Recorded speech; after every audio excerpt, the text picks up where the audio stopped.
Në marsin e vitit 1998, në një nga ambientet e blinduara të selisë së Partisë Socialiste në Tiranë, 3 persona mbajnë një takim që nuk është regjistruar në asnjë dokument zyrtar. Ilir Meta, atëhera i riu më i premtuar i partisë, shënon në një blog shënimet emrat e atyre që duhen larguar nga qarqet e pushtetit. Në krye të listës qëndron një emër që askush nuk e pret, Bashkim Fino, njeriu që e kishte mbrojtur Metën si mentor, që i kishte hapur dyert e pushtetit, që e konsideronte si birin e tij politik. Por Meta nuk tronditej nga kjo zgjedhje. Ai e dinte se për të arritur në maj, duhet të heqësh qafe edhe ata që të kanë ndihmuar të ngjitesh. Pyetja që ngre çdo të dhënë e rikthyer nga arkivat e partisë është kjo: kur saktësisht Meta vendosi ta shkatërrojë Finon? Dhe çfarë e bëri një miqësi të tillë të fortë të kthehet në armiqësinë më brutale që Partia Socialiste kishte parë ndonjëherë? Për ta kuptuar thellësinë e kësaj tradhtie, duhet të kthehemi në vitin 1997, kur Bashkim Fino ishte kryeministri i Shqipërisë në momentin më të errët të historisë së saj moderne. Vendi ishte në kaos total pas shembjes së piramidave financiare. Qytetet të tëra ishin marrë nga rebel të armatosur. Burgjet ishin hapur, armët ushtarake ishin vjedhur dhe shumë besuan se Shqipëria po shkatërrohej përfundimisht. Ndërkohë, në këto javë të tmerrshme, Fino mbante takim pas takimi me një të ri 35 vjeçar që sapo ishte zgjedhur deputet.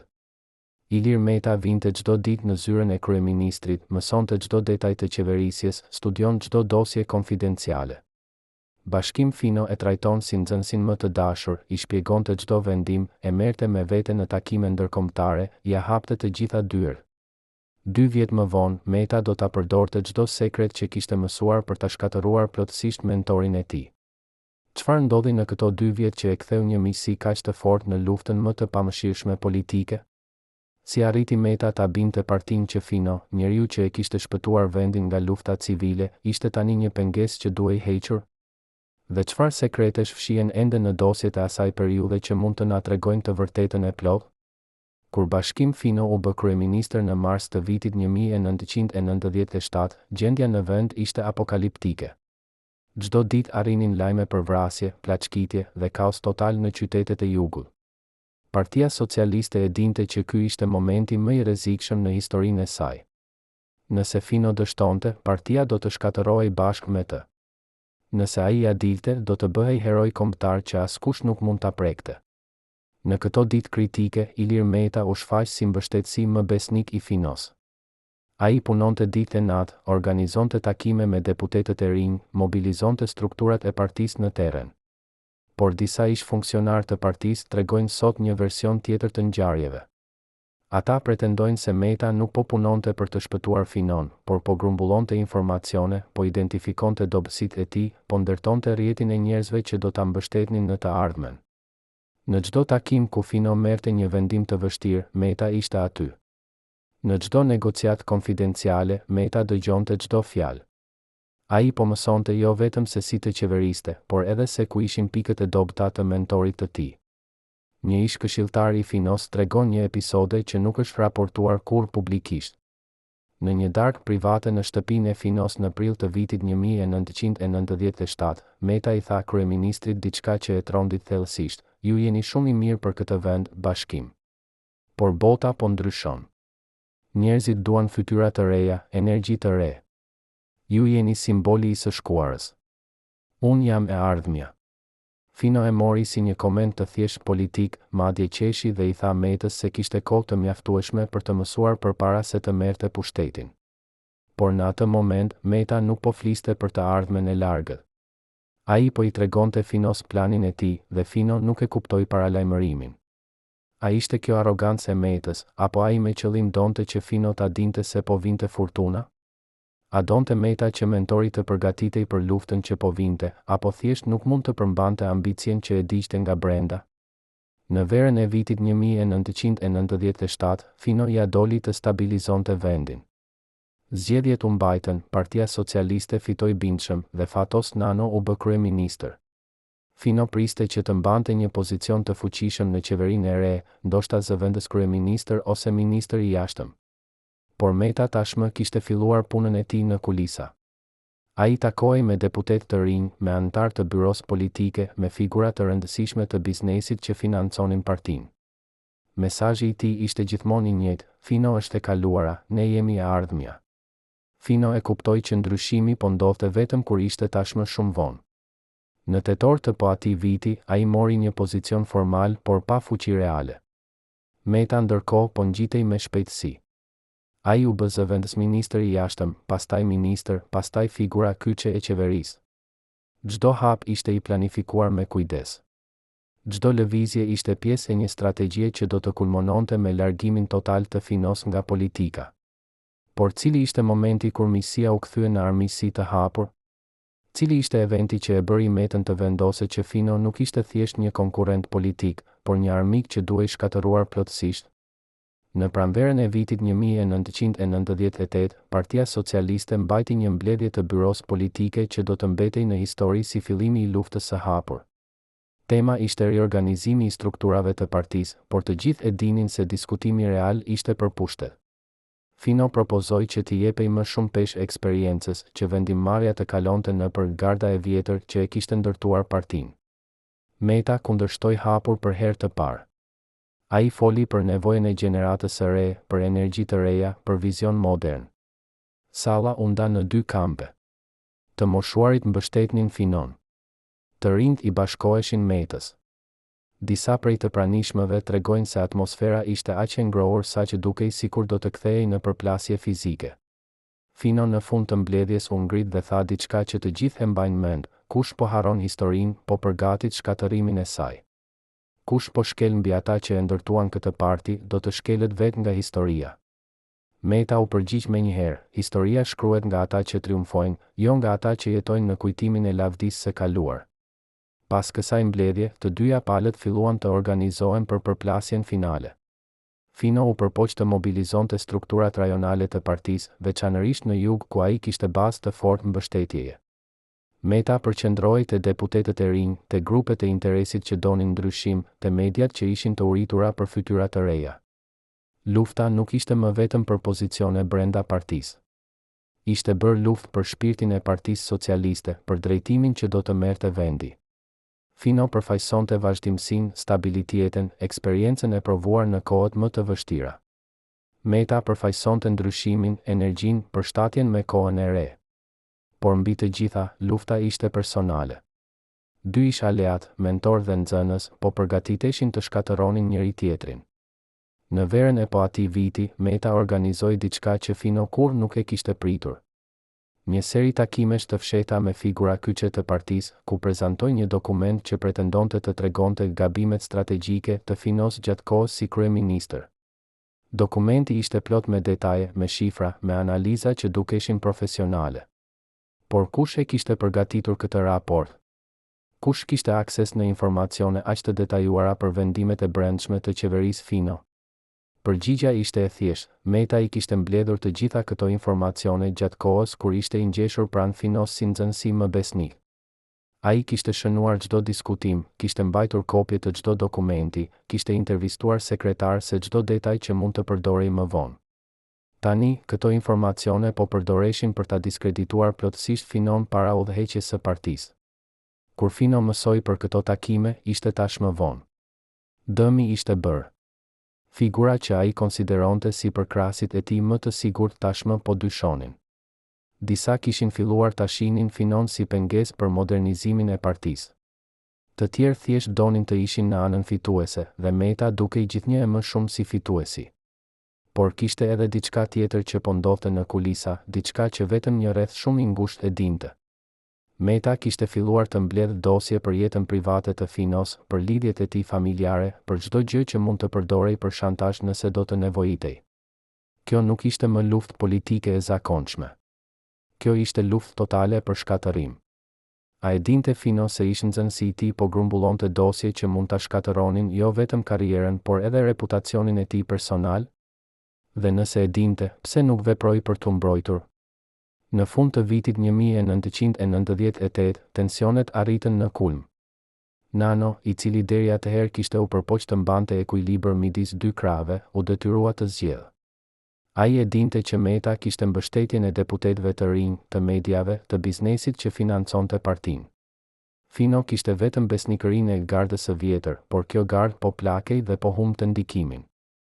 Zgjedhja e Nanos ishte pragmatike, ai zgjodhi të ardhmen mbi të kaluarën.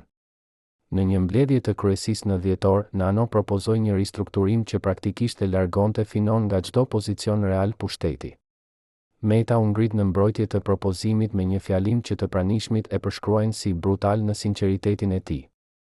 Ai tha hapur se Fino kishte mbushur misionin e tij historik, por tani ishte koha që të tërhiqej me dinjitet përpara se historia ta detyronte ta bënte atë pa dinjitet. Fino u përpoq të kundërshtonte, por zëri i tij u mbyt nga duartrokitjet që përshëndetën fjalimin e Metës. Në atë moment, ai kuptoi se lufta kishte përfunduar. Ai kishte humbur. Jo sepse nuk kishte eksperiencë, jo sepse nuk kishte kontribuar për partinë, por sepse kishte besuar shumë. Kishte besuar se misia në politik ishte e mundur. Kishte besuar se nëse i jepje dikujt çdo gjë që di, ai do të jetë mirënjohës. Kishte besuar se Ilir Meta, i riu që ai e kishte trajtuar si bir, nuk do ta shkelte kurrë. Por Meta kishte një filozofi tjetër. Për të, politika nuk ishte vend për sentiment. Ishte vend për fitore.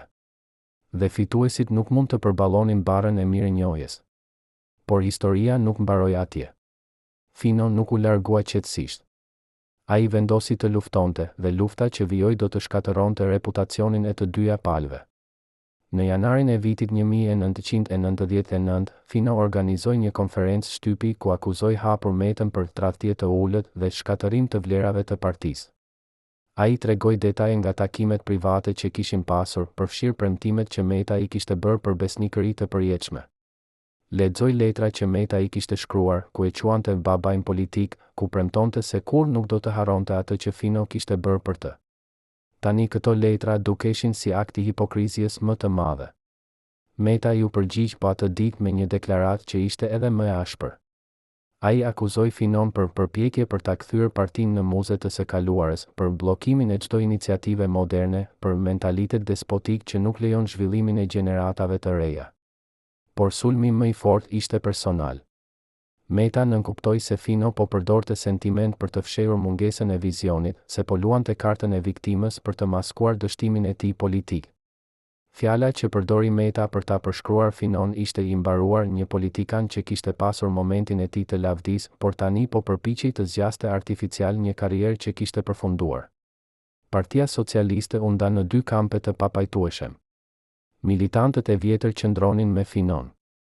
Strukturat të tëra rajonale kërcënuan se do të largoheshin nga partia nëse Fino trajtohej pa respekt. Por deputetët, veçanërisht të rinj, ishin me Metën. Ata e shihnin atë si të ardhmen, si njeriun që do t'i çonte në pozicione të larta pushteti. Mediat gjithashtu preferonin Metën, ai ishte karizmatik, i ri, i dinte mirë si të fliste me gazetarët. Fino duke i vjetëruar, i ngurt, i lidhur me një epokë që po largohej. Por disa gazetarë të vjetër, ata që e kishin ndjekur Finon gjatë krizës së vitit 1997, shkruanin me nostalgji për kohën kur politikanët kishin parime dhe nuk tradhtanin ata që i kishin ndihmuar.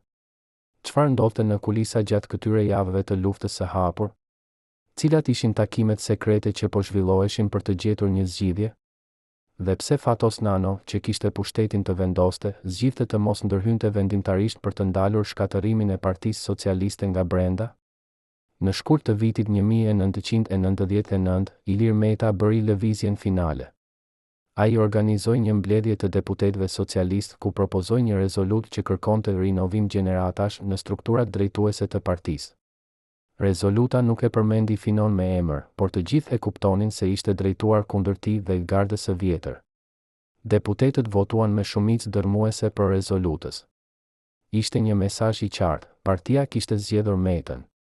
Fino kishte humbur jo vetëm luftën personale, por edhe luftën për shpirtin e Partisë Socialiste. Ditën pas votimit, ai dha dorëheqjen nga të gjitha pozicionet drejtuese.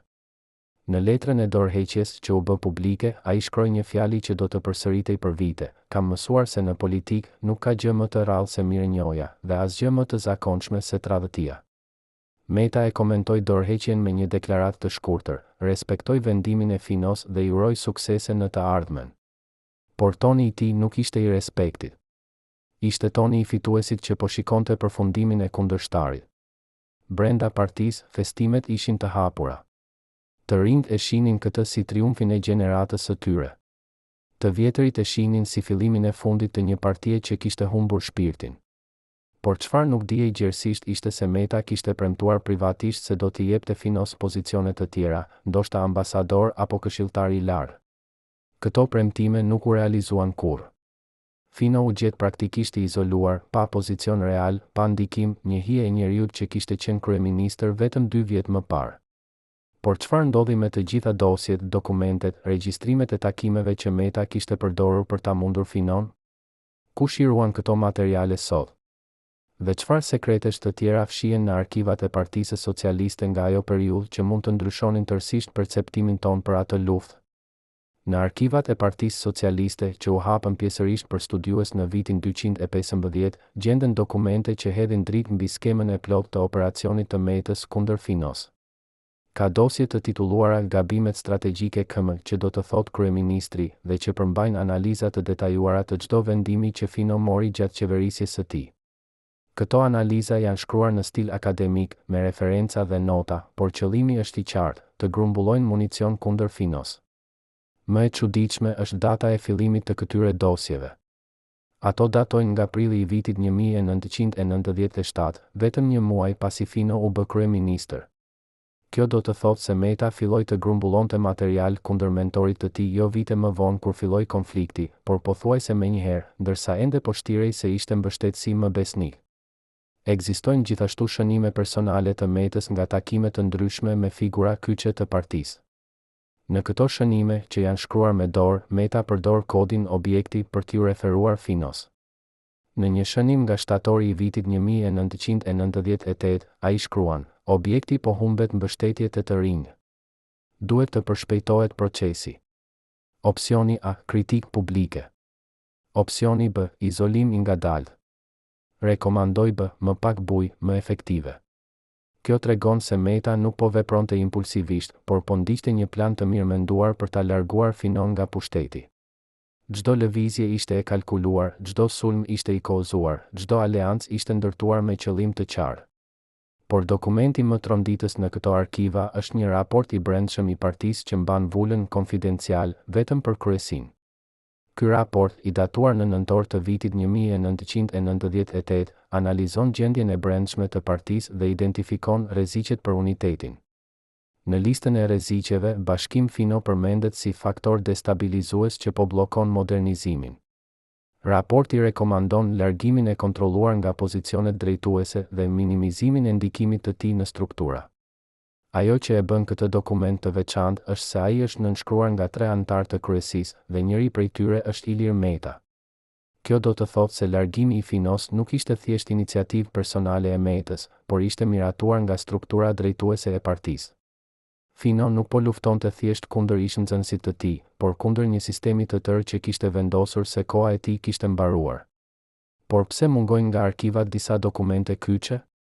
Sipas katalogut zyrtar, duhet të ekzistonin stenogramet e disa mbledhjeve kritike të byros politike nga periudha tetor 1998 deri në mars 1999. Këto stenograme nuk gjenden. Një arkivist i partisë që foli në kushte anonimiteti tregon se këto dokumente janë hequr me urdhër nga lart pak kohë pasi Fino dha dorëheqjen. Çfarë diskutimesh përmbajnë ato stenograme që dikush vendosi se nuk duhet të bëhen publike? Cilat akuza, cilat premtime, cilat marrëveshje sekrete u bën në ato mbledhje që edhe sot, më shumë se 20 vjet më vonë, duhen mbajtur të fshehta? Një dëshmitar i afërt me ngjarjet e asaj kohe tregon se në një nga ato mbledhje të hequra, Meta paraqiti dosje personale për Finon që përmbante informacione për jetën e tij private.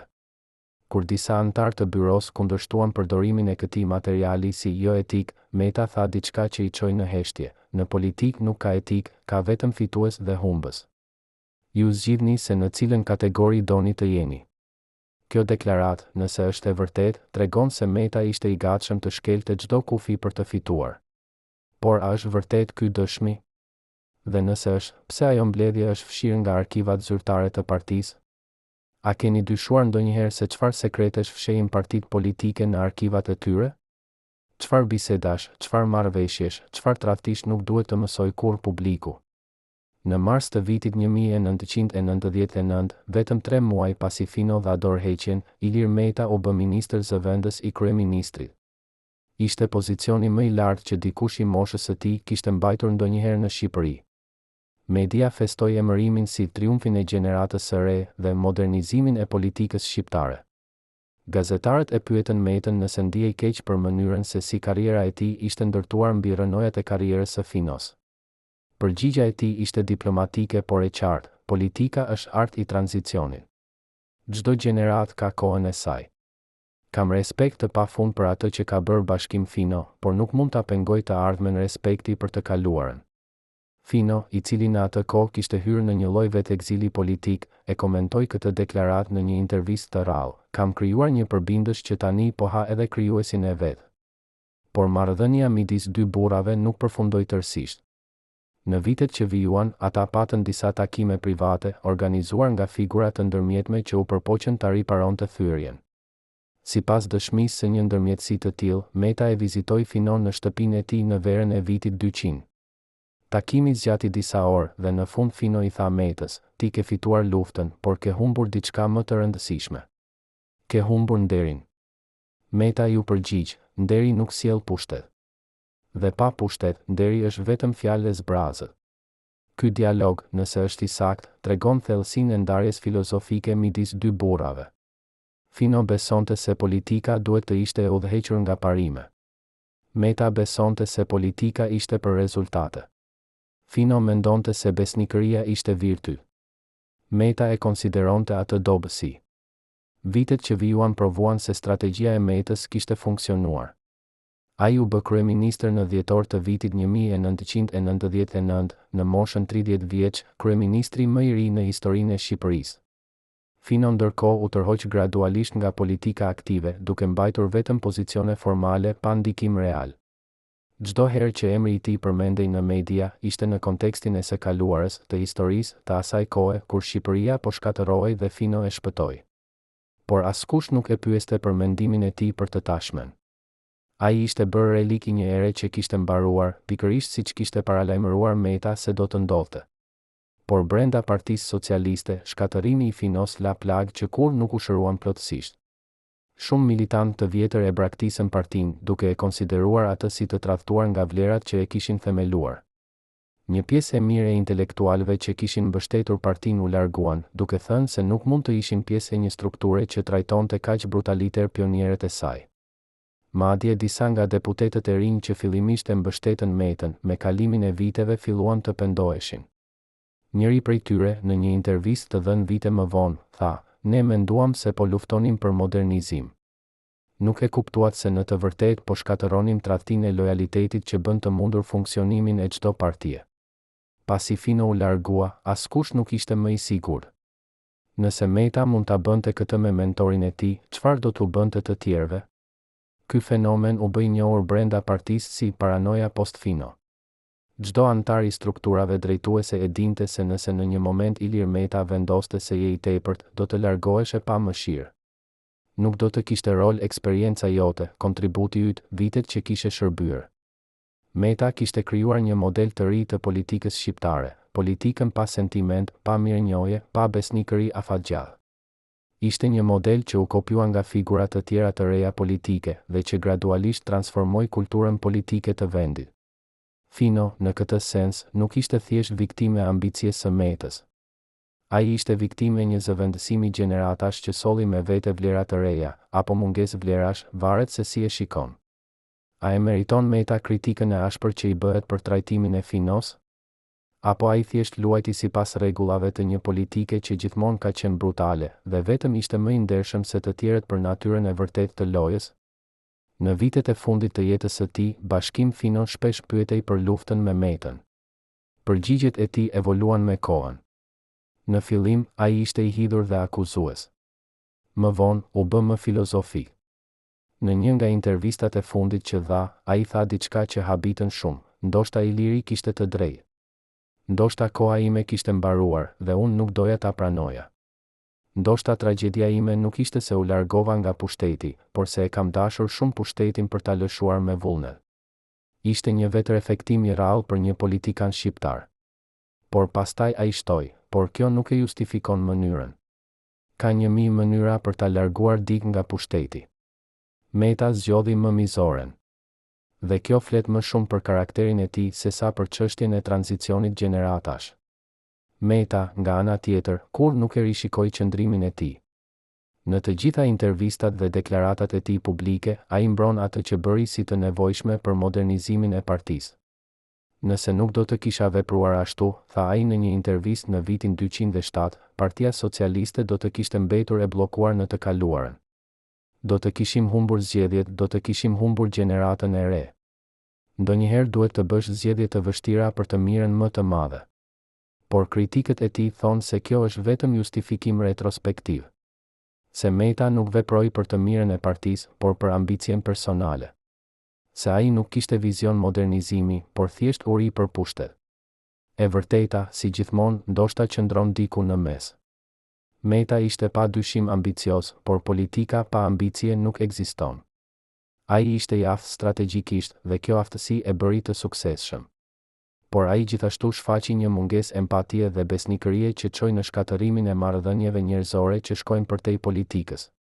Fino, nga ana tjetër, ishte idealist, por idealizmi në politikë shpesh të bën vulnerable. Ai besonte se njerëzit do të vlerësonin atë që kishte bërë për ta, por kjo besë u përdhosur. Historia e konfliktit Fino-Meta është më shumë se thjesht drama e dy personaliteteve. Është pasqyrim i një fenomeni më të gjerë në politikën postkomuniste, zëvendësimi i gjeneratës që luftoi kundër komunizmit me një gjenerat që nuk e ka kujtesën e asaj lufte, por ka ambicien dhe pragmatizmin e kohës së re. Fino përfaqësonte vleratat e rezistencës, të sakrificës, të durimit. Meta përfaqësonte dinamizmin, oportunizmin, përshtatjen. Të dyja këto grupe ishin të nevojshme për tranzicionin demokratik, por ato nuk mund të bashkëjetonin paqësisht në të njëjtën strukturë pushteti. Mësimi që mbetet nga kjo histori është se politika, pavarësisht retorikës së saj për vlera dhe parime, në fund është për pushtet. Kush e kupton këtë më shpejt, ai fiton. Kush vazhdon të besoj se politika është për diçka më të lartë, ai humbet. Meta e kuptoi këtë më shpejt se Fino dhe kjo bëri gjithë ndryshimin. Por pyetja që mbetet është, në këtë fitore të Metës, çfarë humbëm ne si shoqëri? Humbëm idenë se ata që na shërbejnë do të respektohen. Humbëm besimin se besnikëria është virty. Humbëm shpresën se politika mund të jetë diçka më tepër se vetëm lojë e pushtetit. Dhe këto humbje, ndoshta, janë më të kushtueshme se çdo fitore taktike politike. A ishte Meta në të drejtë kur tha se politika kërkon durësi dhe jo ndjenja? Apo Fino kishte të drejtë kur besonte se pa vlera njerëzore, politika bëhet thjesht luftë për pushtet që shkatëron themelet e shoqërisë? Çdo njeri prej nesh duhet ta përgjigjë këtë pyetje për veten, sepse përgjigja përcakton se çfarë lloj shoqërie duam të jetojmë. Vazhdimi i skenarit në pranverën e vitit 2000, kur Ilir Meta ishte në kulmin e pushtetit si kryeministër i ri i Shqipërisë, ndodhi diçka që askush nuk e priste. Bashkim Fino, që ishte tërhequr pothuajse plotësisht nga skena publike, dha një intervistë për një revistë të vogël kulturore që lexoi kryesisht nga intelektual. Në atë intervistë, ai nuk foli për Metën, nuk foli për tradhtin, nuk foli për luftën që kishte humbur. Në vend të kësaj, ai foli për diçka shumë më të thellë, për çmimin që politika i kërkon shpirtit njerëzor. Kur hyra në politikë, tha ai, besoja se mund të ndryshoja botën duke mbajtur integritetin tim. Tani e di se politika të detyron të zgjedhësh, ose ndryshon botën dhe humb veten, ose ruan veten dhe nuk ndryshon asgjë. Këto fjalë u interpretuan nga shumë si pranim i dështimit, por disa lexues më të vëmendshëm pan diçka tjetër. Ata pan një njeri që kishte arritur në një lloj paqeje me humbjen e tij, një paqe që Meta, pavarësisht të gjitha fitoreve të tij, kur nuk do ta arrinte.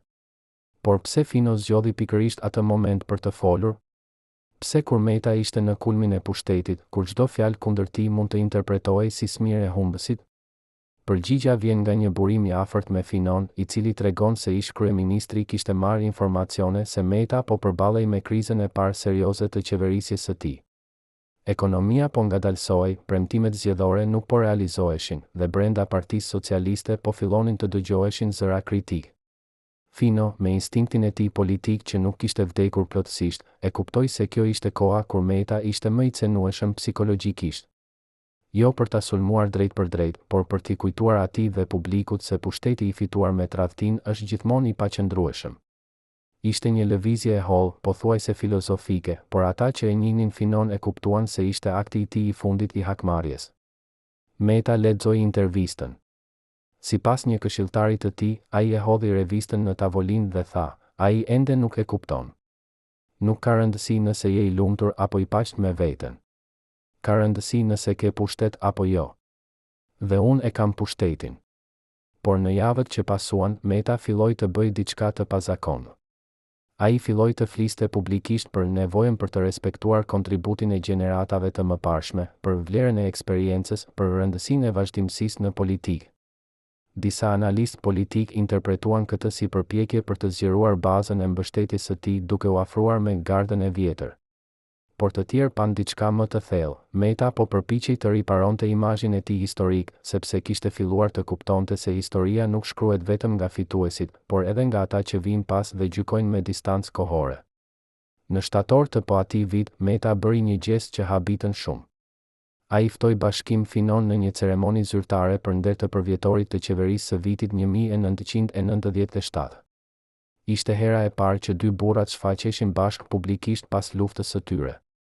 Fotografit nga ajo ceremoni tregojnë dy burra që qëndrojnë pranë njëri tjetrit, por trupi i tyre flet më shumë se fjalët. Meta është i drejtë, i tensionuar, buzëqeshja e tij duket e detyruar. Fino është i relaksuar, pothuajse indiferent, sikur të ishte në një vend ku nuk donte të ishte, por kishte pranuar të vinte nga detyra protokollare. Kur Meta e përshëndeti, Fino ja ktheu përshëndetjen me një nyje koke, pa ngrohtësi, pa armiqësi, thjesht me një lloj neutraliteti të ftohtë që ishte më shqetësues se çdo shprehje urrejtjeje. Në fjalimin e tij, Meta foli për guximin e Bashkim Finos në kohën më të errët të vendit, për kontributin e tij të paçmuar, për borxhin që i kemi të gjithë. Ishin fjalë të bukura, por të gjithë në sallë e dinin se ishin të zbrazta. Fino, kur erdhi radha e tij të fliste, ishte i shkurtër. Faleminderit për ftesën, tha ai. Historia do të gjykojë secilin prej nesh jo për fjalët që themi sot, por për veprat që kemi bërë dhe për mënyrën se si kemi trajtuar njëri tjetrin. Pastaj u ul pa shtuar asgjë tjetër. Heshtja që pasoi ishte e rëndë. Të gjithë e kuptuan se Fino sapo kishte bërë një akuzë publike pa e shqiptuar drejt për drejt. Ai kishte thënë në thelb se Meta do të gjykohet nga historia për tradhtinë e tij, pavarësisht nga të gjitha fitoret e tij politike. Pas ceremonisë, Meta u përpoq të organizonte një takim privat me Finon. Ai dërgoi disa ndërmjetës, ofroi të takoheshin në një vend neutral, premtoi se do të ishte një bisedë e sinqertë. Fino refuzoi. Mesazhi që dërgoi ishte i qartë, nuk kam asgjë për të diskutuar me Ilirin. Çdo gjë që duhej thënë, është thënë. Çdo gjë që duhej bërë, është bërë. Tani secili jeton me zgjedhjet e veta. Ky refuzim e goditi Metën më shumë se çdo sulm publik. Sepse tregonte se Fino nuk e konsideronte më as si armik që ja vlente të luftoje. Ai e kishte reduktuar Metën në një kapitull të mbyllur të jetës së tij, një kapitull të dhimbshëm por të përfunduar. Dhe kjo indiferencë ishte më e fortë se çdo urrejtje. Por çfarë po ndodhte në të vërtetë në mendjen e Metës gjatë kësaj periudhe? A kishte filluar të pendohej për mënyrën se si e kishte trajtuar Finon? Apo ishte thjesht i shqetësuar për imazhin e tij historik? Një ish këshilltar i afërt i Metës, që foli në kushte anonimiteti, tregon një episode që ndodhi në dhjetor të vitit 2000. Meta ishte në zyrën e tij vonë në mbrëmje, duke lexuar një biografi të Winston Churchill. Ai e thiri këshilltarin dhe i tha, Churchill tradhtoi shumë njerëz në karrierën e tij. Ndërroi parti, shkeli premtime, sakrifikoi aleat. Por historia e mban si hero. Pse? Sepse fitoi luftën. Nëse unë e çoj Shqipërinë përpara, historia do të harrojë Finon. Do të harrojë të gjitha. Këshilltari ju përgjigj, por Churchill nuk tradhtoi njerëzit që e kishin rritur, që i kishin mësuar gjithçka. Meta heshti për një moment, pastaj tha, Churchill nuk kishte kohë për sentiment. As unë nuk kam. Por toni i zërit të tij, sipas këshilltarit, nuk ishte i bindur. Ishte sikur po përpiqej të bindë veten, jo të tjerët. Në vitet që pasuan, Meta vazhdoi të ngjitej në hierarkinë politike. U bë kryetar i Partisë Socialiste për Integrim, krijoi një bazë të re pushteti, u bë president i Kuvendit, pastaj president i Republikës. Çdo hap ishte triumf i ri. Por në çdo intervistë, në çdo biografi që shkruaj për të, emri i Bashkim Finos shfaqej si hija që nuk largohej. Gazetarët e pyesnin gjithmonë, si e justifikoni atë që i bë të Finos? Meta kishte zhvilluar një përgjigje standarde, politika kërkon vendime të vështira. Unë mora vendimin që mendoja se ishte i drejtë për vendin. Por përgjigja kur nuk ishte plotësisht bindëse, as për pyetësit, as ndoshta për vetë Metën. Fino, nga ana tjetër, jetoi vitet e fundit të jetës së tij larg politikës aktive. Ai u përfshi në punë akademike, shkroi disa artikuj për historinë e tranzicionit demokratik, mbajti ligjërata në universitete. Në këto ligjërata, ai shpesh fliste për çmimin e ambicies së pakontrolluar dhe për rëndësinë e vlerave në politikë. Studentët e rinj që e dëgjonin nuk e njihnin historinë e plotë të luftës së tij me Metën, por ata ndjenin se ky ishte një njeri që kishte mësuar diçka të rëndësishme nga jeta, diçka që shkonte përtej politikës. Disa prej tyre, vite më vonë, kur mësuan historinë e plotë, thanë se fjalët e Finos kishin kuptim shumë më të thellë kur i dëgjoje duke ditur se ai po fliste nga përvoja personale e tradhtisë. Në vitin 2005, një gazetar i huaj që po shkruante një libër për politikën e Ballkanit intervistoi të dy burrat veçmas. Ai i bëri të njëjtën pyetje: nëse do të ktheheshit në vitin 1997, do të bënit diçka ndryshe? Meta ju përgjigj: jo. Çdo vendim që mora ishte i nevojshëm për të arritur atje ku jam sot. Nuk besoj në pendime. Fino ju përgjigj: po. Do të isha më i kujdesshëm se kujt i besoja. Do të kuptoja më shpejt se në politikë, mirënjohja është mall i rrallë. Por më e rëndësishmja, do të largohesha nga politika më herët, përpara se ajo të më largonte shpirtin. Kur gazetari i botoi këto dy përgjigje njëra pranë tjetrës në librin e tij, lexuesit pan qartë ndryshimin thelbësor midis dy burrave. Meta ishte ende i fokusuar te fitoria, te arritja, te pozicioni. Fino kishte lëvizur përtej kësaj në një lloj urtësie që vjen vetëm nga humbja dhe reflektimi. Por a ishte kjo urtësi, apo thjesht justifikimi humbjes? A ishte Fino vërtet në paqe me veten, apo thjesht kishte mësuar të jetonte me hidhërimin? Në arkivat personale të Bashkim Finos, që familja i bëri të disponueshme për studiues pas vdekjes së tij, gjenden ditar që ai mbajti gjatë viteve 2000 deri 2010. Këto ditar japin një pamje të brendshme të gjendjes emocionale të një politikani të mposhtuar.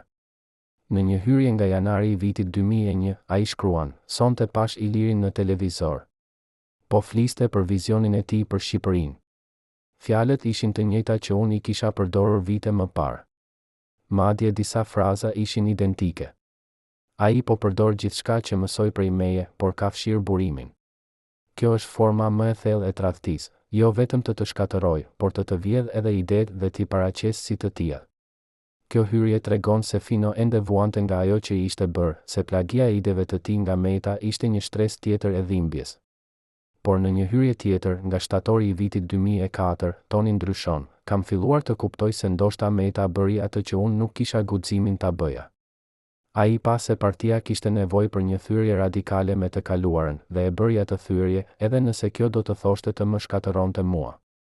Ndoshta një udhëheqës I vërtet duhet të jetë I aftë për këtë lloj gjaktotësie. Ndoshta unë isha shumë I butë për politikën moderne. Ky reflektim tregon një njeri që po përpiqej të kuptonte jo vetëm se çfarë I kishte ndodhur, por edhe pse I kishte ndodhur.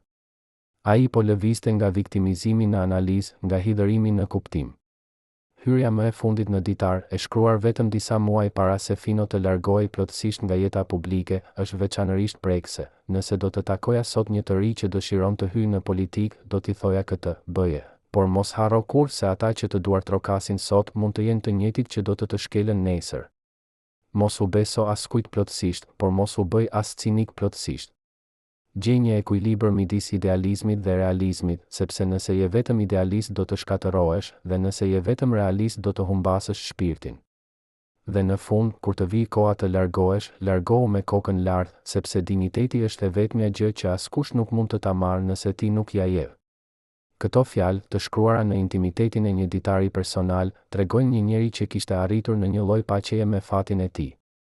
Por ato tregojnë edhe diçka tjetër, se Fino kur nuk e harroi atë që I kishte ndodhur, dhe se mësimi që nxori nga përvoja e tij ishte se politika, në thelb, është një fushë betejë ku mbijetojnë vetëm ata që janë të gatshëm të sakrifikojnë marrëdhëniet njerëzore për pushtet. Pyetja që ai la pas ishte: a ja vlen? Në vitin 2007, një ngjarje e papritur solli përsëri në vëmendje luftën Fino Meta. Një gazetar investigativ publikoi një seri artikujsh bazuar në dokumente të rrjedhura nga arkivat e Partisë Socialiste. Këto dokumente përfshinin shënimet personale të Metës nga viti 1998, ato që përmbanin planin e tij për largimin e Finos. Publikimi shkaktoi skandal. Shumë njerëz që kishin mbështetur Metën filluan të dyshonin për karakterin e tij. Mediat e opozitës e përdorën këtë si provë se Meta ishte manipulator i lindur dhe njeri pa parime. Partia Socialiste për Integrim, që Meta e drejtonte, u përpoq të minimizonte dëmin duke thënë se dokumentet ishin nxjerrë jashtë kontekstit dhe se çdo politikan mban shënime strategjike. Por dëmi ishte bërë. Për herë të parë, publiku pa me sytë e vet se si Meta kishte planifikuar me kujdes shkatërimin e mentorit të tij. Nuk ishte më çështje interpretimi apo versioni të ndryshëm të ngjarjeve. Ishin fjalët e vet Metës, të shkruara me dorën e tij, që tregonin qartë se ai kishte vepruar me paramendim dhe gjaktotësi. Fino, i cili në atë kohë ishte tashmë i tërhequr plotësisht nga politika, u pyet nga gazetar për koment. Përgjigja e tij ishte e shkurtër: "Unë e dija këtë prej vitesh. Tani e din të gjithë. Nuk kam asgjë për të shtuar." Por në atë thjeshtësi kishte një lloj triumfi të heshtur. Fino nuk kishte nevojë të sulmonte, sepse e vërteta kishte dalë vetë në dritë. Meta u përpoq të riparonte imazhin e tij duke dhënë një intervistë të gjatë ku shpjegoi se politika kërkon planifikim strategjik dhe se çdo udhëheqës që nuk mendon përpara dështon. Por argumenti nuk ishte bindës. Njerëzit nuk po reaguan ndaj faktit se Meta kishte pasur një strategji, por ndaj faktit se ai kishte trajtuar një mentor që i kishte dhënë gjithçka si një objektiv që duhej eliminuar. Ishte mungesa e njerëzishmërisë në ato shënime që shqetësonte, jo mungesa e aftësisë strategjike. Për javë të tëra, Meta u përball me kritika të ashpra edhe nga mbështetësit e tij. Disa deputet të partisë së tij folën privatisht për nevojën për të reflektuar mbi vlerat që përfaqësojmë.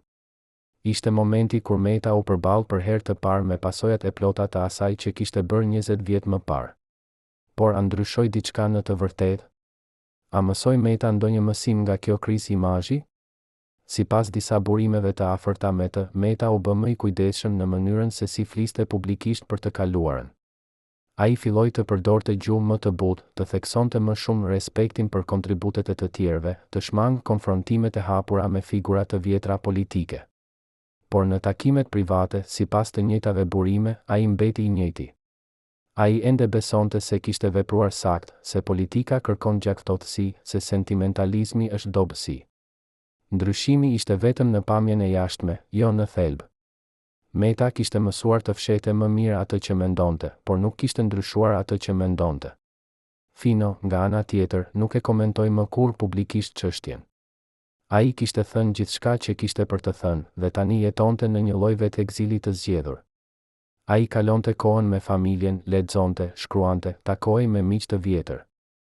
Njerëzit që e vizitonin thonë se ai duke i qetë, pothuajse i lumtur, sikur të kishte lënë pas një barë të rëndë. Por në momentet e vetmisë, sipas disa të afërmve, ai ende mendonte për atë që kishte humbur. Jo për pushtetin në vetvete, por për mundësinë që kishte pasur për të bërë më shumë për vendin, mundësi që ju mor nga dikush që ai e kishte besuar plotësisht. Historia e konfliktit Fino-Meta nuk mbaroi me largimin e Finos nga politika. Ajo vazhdoi të jetojë në kujtesën kolektive të Shqipërisë si një mësim për natyrën e politikës, për çmimin e ambicies, për rrezikun e besimit të verbër. Çdo gjeneratë e re e politikanësh që vjen e njeh këtë histori dhe secili nxjerr mësimet e veta. Disa mësojnë se duhet të jenë të pamëshirshëm për të arritur në maj. Të tjerë mësojnë se duhet të jenë të kujdesshëm se kujt i besojnë. Dhe disa, një pakicë e vogël, mësojnë se ndoshta politika nuk ja vlen nëse kërkon që të braktisësh çdo vlerë njerëzore. Por çfarë do të ndodhte nëse Meta dhe Fino do të takoheshin sot, vite pas asaj lufte? Çfarë do të thoshin njëri tjetrit? A do të kishte mundësi për pajtim, apo plagët janë shumë të thella për të shëruar ndonjëherë?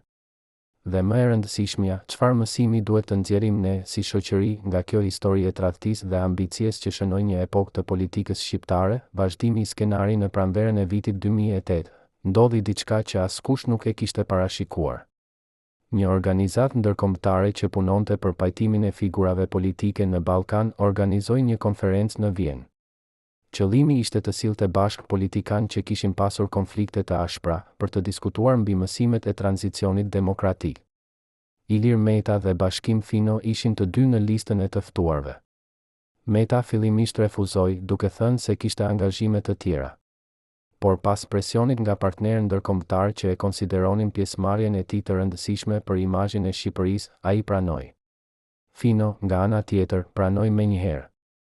Sipas një organizatori të konferencës, ai tha, nuk kam asgjë për të fshehur dhe asgjë për të frikësuar. Nëse kjo mund të ndihmojë të rinj të kuptojnë se si funksionon politika, jam i gatshëm.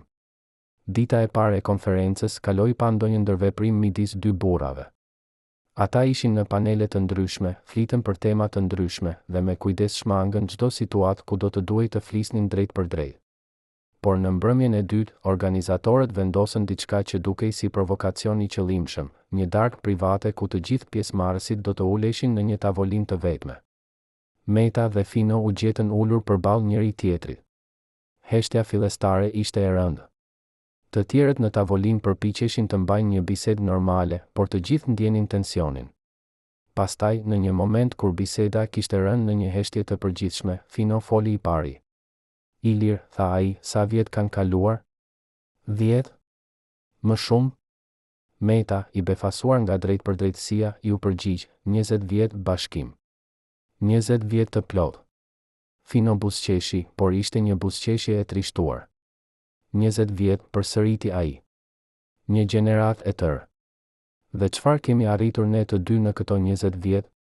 Ti ke qenë kryeministër, president i kuvendit, udhëheqës partie. Unë kam qenë çfarë kam qenë unë? Një kujtim, një emër që përmenden në librat e historisë kur flitet për krizën e vitit 1997. Por a jemi të lumtur, Ilir? A kemi gjetur atë që po kërkonim kur ishim të rinj dhe plot ideale? Meta nuk ju përgjigj menjëherë. Ai shikoi në gotën e verës përpara tij, pastaj tha, lumturia nuk është qëllimi i politikës, bashkim. Qëllimi është të arrish diçka që të mbijetoj pas teje. Fino tundi kokën. Ndoshta ke të drejtë. Por çfarë do të mbijetoj pas nesh? Ligje? Institucione? Apo mënyra se si u sjellëm me njëri tjetrin? Kjo bisedë, e raportuar nga disa të pranishëm, vazhdoi për më shumë se një orë.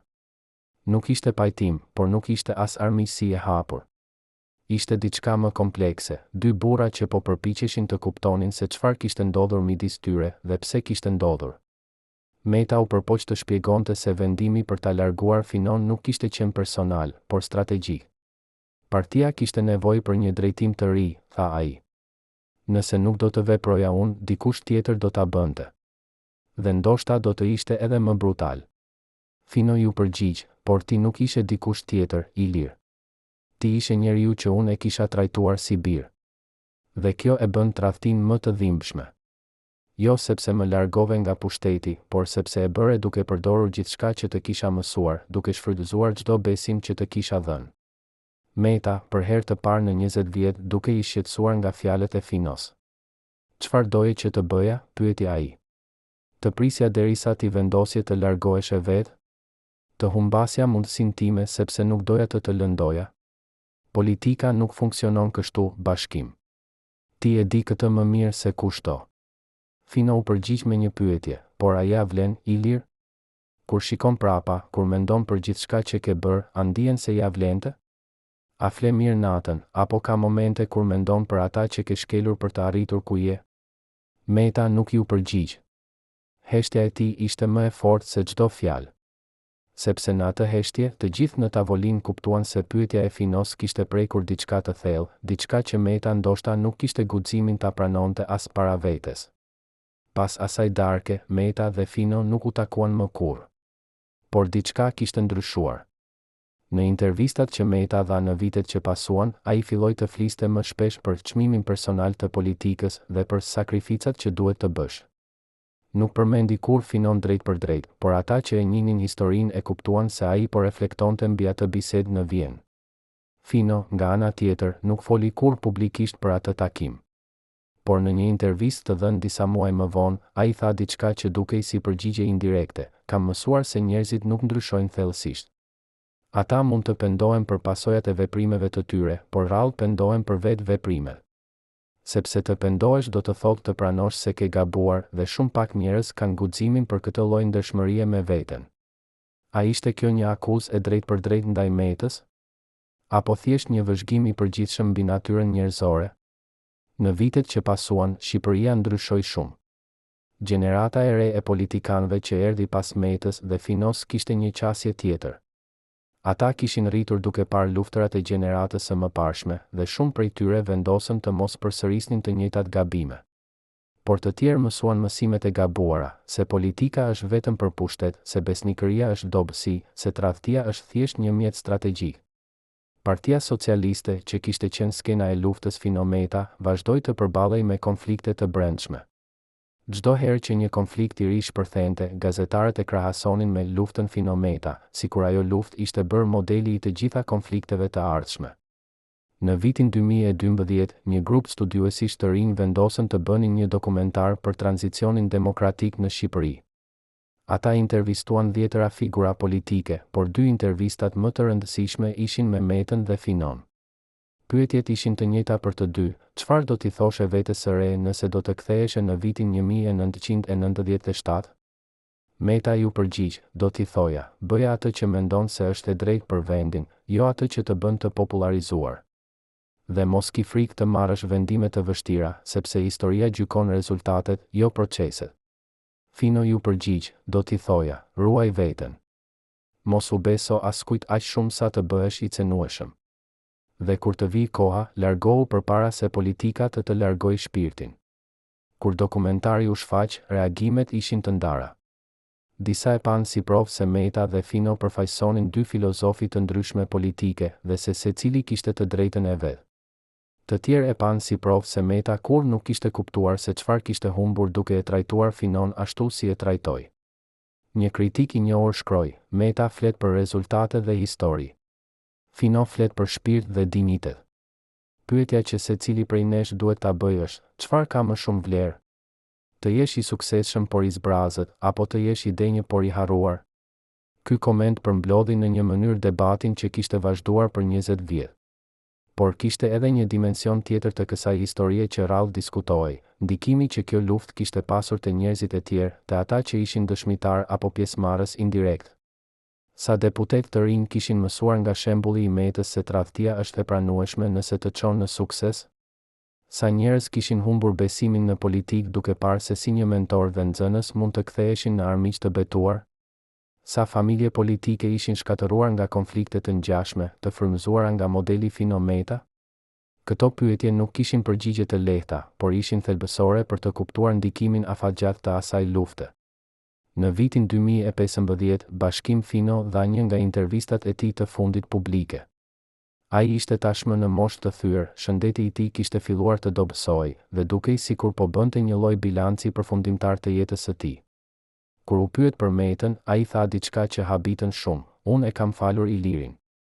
Jo sepse ai ka kërkuar falje, por sepse mbajtja e urrëties është barë shumë e rëndë për t'u mbajtur në moshën time. Ai bëri atë që mendoi se ishte e nevojshme. Unë nuk pajtohem me mënyrën, por kuptoj motivin. Dhe në fund, ne të dy jemi viktima të një sistemi që na mësoi se politika është luftë, jo shërbim. Këto fjalë tregonin një pjekuri dhe një urtësi që vinte nga vitet e reflektimit. Por ato tregonin edhe diçka tjetër, se Fino kishte arritur në një pikë ku nuk kishte më nevojë për hakmarrje apo validim. Ai kishte gjetur paqen e tij, pavarësisht nga gjithçka që kishte humbur. Meta, kur u pyet për këtë deklaratë të Finos, tha: respektoj fjalët e Bashkimit. Ai ka qenë gjithmonë një njeri me parime, edhe kur nuk pajtohesha me to, dhe nëse ai ka gjetur paqe, jam i lumtur për të. Por toni i tij nuk ishte i bindur. Dukej sikur Meta ende nuk kishte arritur në atë pikë ku Fino kishte arritur, atë pikë ku e kaluara nuk të peshon më. Ndoshta sepse Meta ende ishte në politikë aktive, ende po luftonte për pushtet dhe ndikim, dhe nuk kishte kohë për reflektim të thellë. Ose ndoshta sepse ai thjesht nuk kishte aftësinë emocionale për të arritur në atë lloj paqeje që Fino kishte gjetur. Në vitet e fundit, historia e konfliktit Fino-Meta është bërë pjesë e kurrikulës në disa universitete shqiptare që mësojnë shkenca politike. Studentët studiojnë këtë rast si shembull të dinamikave të pushtetit, të konfliktit gjeneratash, të çmimit të ambicies. Por ajo që mësojnë nuk është vetëm historia faktike e ngjarjeve. Ata mësojnë edhe për dilema etike që çdo politikan duhet t'i përballojë, deri ku mund të shkosh për të arritur qëllimet e tua? Çfarë je i gatshëm të sakrifikosh? A ka kufi midis strategjisë politike dhe tradhtisë personale?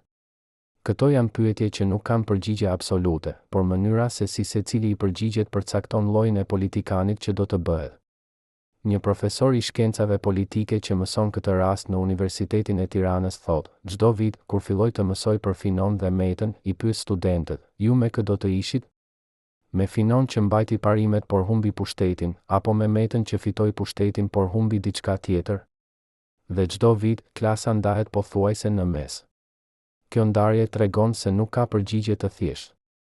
Secili prej nesh duhet të zgjedhë se çfarë vlerëson më shumë, suksesin apo integritetin. Dhe kjo zgjedhje përcakton jo vetëm karrierën tonë politike, por edhe llojin e shoqërisë që ndërtojmë. Por çfarë do të ndodhte nëse do të mund të pyesnim vetë Finon dhe Metën sot, pas gjithë këtyre viteve, pas gjithë reflektimit dhe përvojës, a ja vlente? A do ta bënit përsëri? Dhe çfarë këshille do t'u jepnit gjeneratës së re që po hyn në politikë? Në fund të fundit, historia e Bashkim Finos dhe Ilir Metës nuk është thjesht historia e dy individëve. Është historia e një vendi që po përpiqej të gjente rrugën e vet pas komunizmit, historia e një partie që po luftonte me identitetin e saj, historia e një shoqërie që po mësonte se çfarë do të thotë demokraci. Dhe në këtë histori më të gjerë, konflikti i tyre personal bëhet simbol i konflikteve më të mëdha, midis idealizmit dhe pragmatizmit, midis besnikërisë dhe ambicies, midis së kaluarës dhe së ardhmes. Secili prej nesh, kur shikon këtë histori, sheh diçka të ndryshme. Disa shohin tradhtinë. Të tjerë shohin nevojën për ndryshim. Disa shohin humbjen e vlerave. Të tjerë shohin evolucionin e domosdoshëm. Dhe ndoshta e vërteta është se të gjitha këto interpretime janë të sakta, sepse jeta, dhe veçanërisht politika, nuk është kur e bardhë ose e zezë, por një nuancë e pafund me gri. Çfarë mësimi duhet të nxjerrim ne nga kjo histori? Se politika është e pamëshirshme dhe duhet të jemi të gatshëm për gjithçka? Apo se ka vlera që janë më të rëndësishme se pushteti dhe duhet t'i mbrojmë ato pavarësisht çmimit? Çdo njeri prej nesh duhet ta përgjigjë këtë pyetje për veten, sepse përgjigja që japim përcakton jo vetëm se si e shohim të kaluarën, por edhe se si do ta ndërtojmë të ardhmen. Vazhdimi i skenarit në pranverën e vitit 2016. Një ngjarje e vogël por simbolike tregoi se sa thellë kishte ndikuar konflikti Finometa në kulturën politike shqiptare. Një grup të rinj aktivistë organizuan një debat publik me titull Tradhtia në politikë, e nevojshme apo e pafalshme? Salla ishte plot me student, profesor, gazetar dhe disa figura të vjetra politike. Organizatorët kishin ftuar të dy protagonistët e historisë më të famshme të tradhtisë politike në Shqipëri, por asnjëri nuk erdhi. Meta dërgoi një përfaqësues që lexoi një deklaratë të shkurtër. Politika është arti i të mundshmes, jo i të përsosmes. Çdo vendim duhet gjykuar nga konteksti i kohës, jo nga standardet e sotme. Finon nuk dërgoi asnjë përfaqësues, por dërgoi një letër personale që organizatorët e lexuan me zë të larë. Në atë letër, ai shkruante: "Të rinjt që po organizoni këtë debat jeni shpresa jon. Por kujtoni, çdo herë që zgjidhni të tradhtoni dikë për të arritur një qëllim, po vendosni një precedent që një ditë do të përdoret kundër jush. Politika pa parime nuk është politikë, është thjesht luftë për pushtet." Debati që pasoi ishte i zjarrt. Disa argumentuan se Meta kishte pasur të drejtë, se Fino përfaqësonte të kaluarën dhe duhej larguar për të mirën e partisë. Të tjerët argumentuan se mënyra se si Meta e kishte bërë këtë ishte e papranueshme, se kishte shkelur çdo kod etik. Por ajo që ishte më interesante ishte se shumica e të rinjve në sallë nuk mund të vendosnin. Ata shihnin të dyja anët e argumentit dhe kjo pasiguri tregonte se pyetja që Fino dhe Meta kishin ngritur 20 vjet më parë ende nuk kishte përgjigje të qartë. Një studente e re u ngrit dhe tha diçka që i çoi të gjithë në heshtje. Ndoshta problemi nuk është se kush kishte të drejtë, Fino apo Meta. Ndoshta problemi është se ne kemi krijuar një sistem ku njerëzit si Meta mund të triumfojnë dhe njerëzit si Fino duhet të humbasin.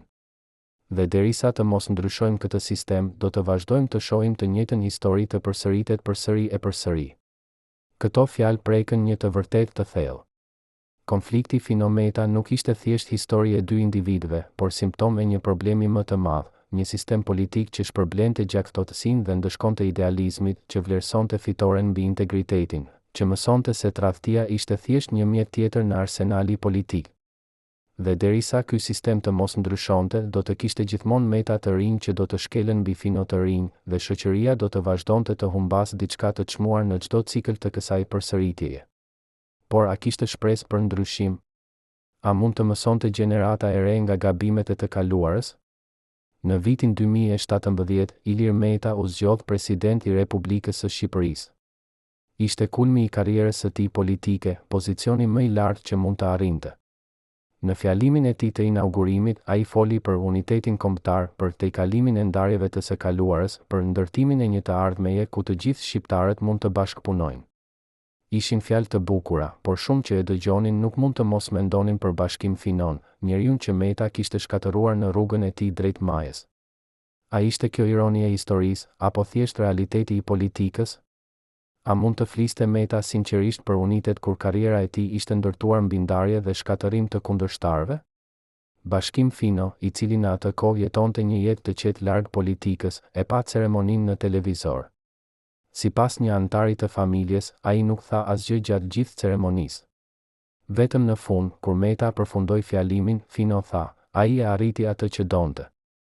Tani le të shohim nëse e bën atë që premtoi.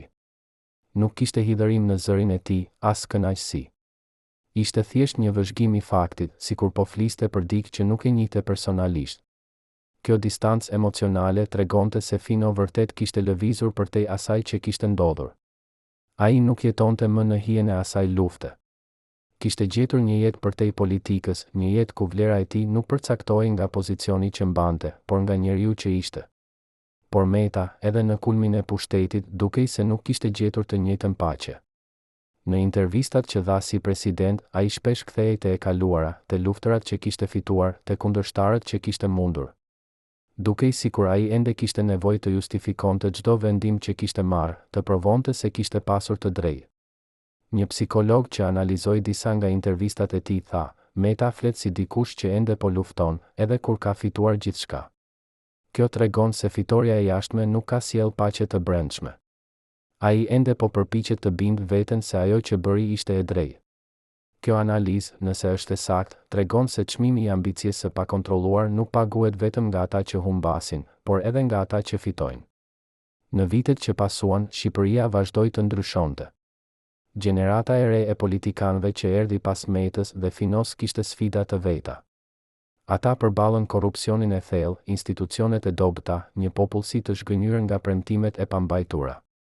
Por ata gjithashtu trashëguan një kulturë politike që ishte formuar nga luftërat e gjeneratës së mëparshme. Disa prej tyre u përpoqën të bëjnë ndryshe, të sillnin një stil të ri politik bazuar në transparencë dhe bashkëpunim. Të tjerët thjesht përsëritën modelet e vjetra, duke menduar se kjo ishte e vetmja mënyrë për të mbijetuar në politikë.